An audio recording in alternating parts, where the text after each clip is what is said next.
On va chercher les irresponsables ensemble ce matin. Évidemment, le débat sur la suspension de la réforme des retraites aura lieu aujourd'hui à l'Assemblée nationale. On avait le chiffrage tout à l'heure, quasiment 2 milliards d'euros en 2027. C'est ce que ça va coûter. Emmanuel Le Chypre face à Jean-Marc Daniel. Qui sont les responsables, les irresponsables? Les baby-boomers, Olivier Faure, Sébastien Lecornu, le Rassemblement national. Je vous ai fait une liste, il faut que vous mettiez votre micro, Emmanuel, pour qu'on puisse vous entendre. Vous choisissez qui? Vous êtes excité par ce débat, vous sentez l'odeur du sang, vous dites le Jean-Marc Daniel, acharné défenseur des boomers, le Chypre pourfendeur des vieux qui se Je suis belligérante, moi, vous savez. Et tout, voilà, mais je ne sais pas si je vais vous en donner pour votre argent aujourd'hui, parce que effectivement, quand on regarde quand même qui sont les irresponsables, bien évidemment, la tentation, on l'a déjà dit maintes fois, les boomers. Cette génération d'enfants gâtés, bénis des dieux, qui a tout eu et qui n'a presque rien payé pour avoir tout ça, finalement, qui vont regarder toute l'amélioration des conditions de vie, le logement, le travail. Aucune génération n'a autant profité et, encore une fois, n'a aussi peu payé pour sa retraite, etc. Bon, tout ça, mais une fois que vous avez dit ça, finalement, et c'est là que votre question a poussé dans ses retranchements mon sens de la logique. Je me suis dit, mais bon, après tout, il y a des tas de pays qui ont eu la même chose. Tous les autres pays européens ont connu, l'Allemagne, l'Italie, etc., ce baby-boom, et tous n'ont pas le même rapport, finalement, aussi difficile avec la réforme des systèmes de retraite que nous avons. Ils ont réussi à repousser l'âge de la retraite, etc. Et d'ailleurs, à tel point que c'est pas tant que ça la faute des boomers, c'est que quand on a eu des dirigeants politiques boomers, eux, ils ont réussi à faire les réformes des retraites. Prenez Édouard Balladur, François Fillon, etc. Et ceux qui n'arrivent pas à faire la réforme des retraites, c'est justement ceux qui ne sont pas des boomers. J'avais pas vu ça comme ça. Non, mais prenez Emmanuel Macron, qui va être quand même le seul président à rater 2 réformes des retraites.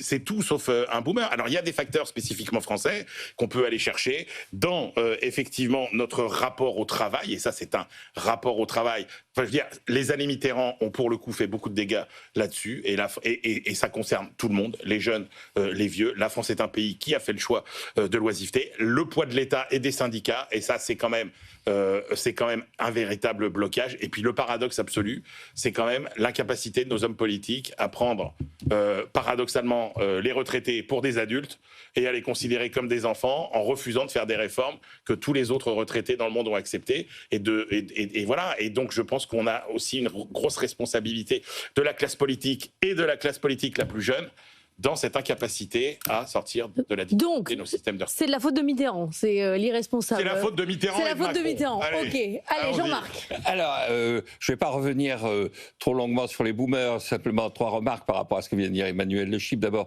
avoir classé Balladur parmi les boomers, je pense que ça lui ferait plaisir. Oui, non, c'est vrai. C'est la génération d'avant. Largement avant.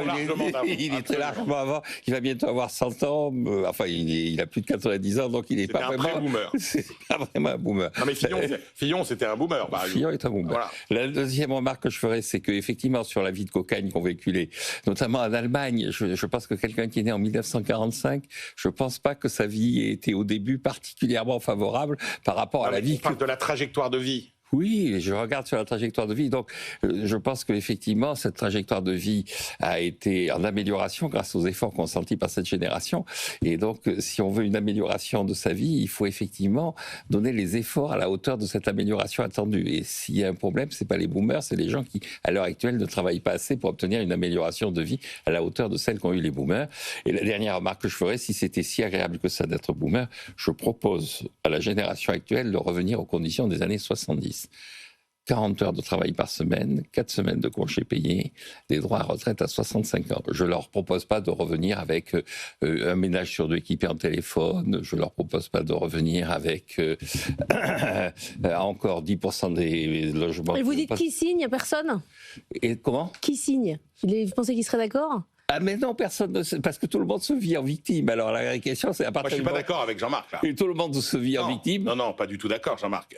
Si vous mettez, là vous êtes malhonnête intellectuellement, c'est que, évidemment, si vous regardez l'image de la vie quotidienne dans les années 50, mais si vous leur dites, dans 20 ans, votre niveau de vie aura progressé, mais comme dans les rêves les plus fous des gens des années 50, il n'aurait pas progressé. Alors qu'aujourd'hui, on leur promet la misère écologique, la pauvreté à la retraite, etc. Donc c'est une question d'espoir. C'est une question, mais c'est ça qui rend les gens heureux, Jean-Marc. Regardez, les pays où les gens sont heureux, c'est les pays dans lesquels les gens ont des perspectives. Et moi, je préférais revenir aux années 50 avec les perspectives des années 60 et 70 que d'être jeune aujourd'hui avec les perspectives apocalyptiques. Les perspectives qu'on donnait aux gens des années 60, c'est la guerre froide, les explosions nucléaires, la guerre du Vietnam, etc. Donc, toute période a été marquée effectivement par des discours. Bob Dylan sort de ce corps. Non mais oui, il n'y avait pas que ça, Jean-Marc. Bob Dylan le plastique c'est fantastique, la machine à laver, le travail des femmes. Là, on nous dit l'intelligence artificielle c'est génial, vous allez avoir des gains de productivité considérables et tout ça. Alors à votre question, qui est responsable? Oui, merci. Plus directement. Je pense qu'il y a 3 responsables comme toujours. Je pense que les premiers responsables, effectivement, c'est notre classe politique et surtout ce qu'il y a d'étrange dans ce qui s'est passé quand on regarde la liste des réformes qui ont été opérées.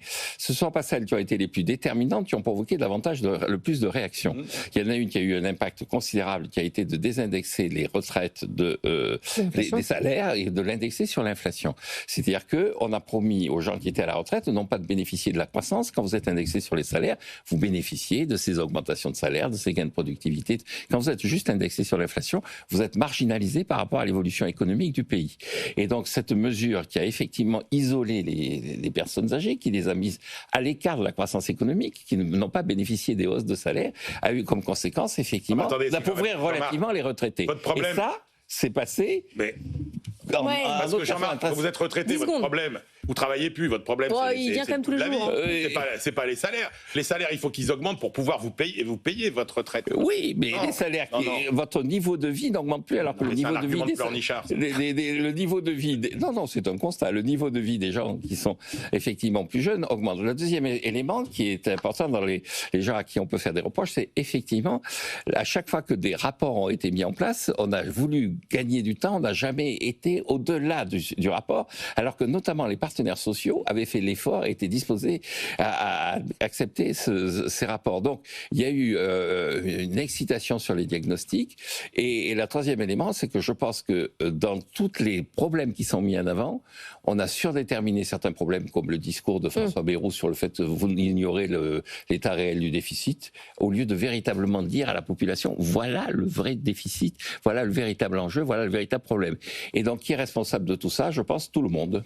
Voilà, on est tous responsables. Merci beaucoup à tous les deux. J'aime quand Emmanuel Le Chypre vous traite de rentier millionnaire alors que vous êtes un prof qui vient ici tous les matins. Il vous juge mal, Jean-Marc. Heureusement que je suis là pour remettre la vérité. Exactement.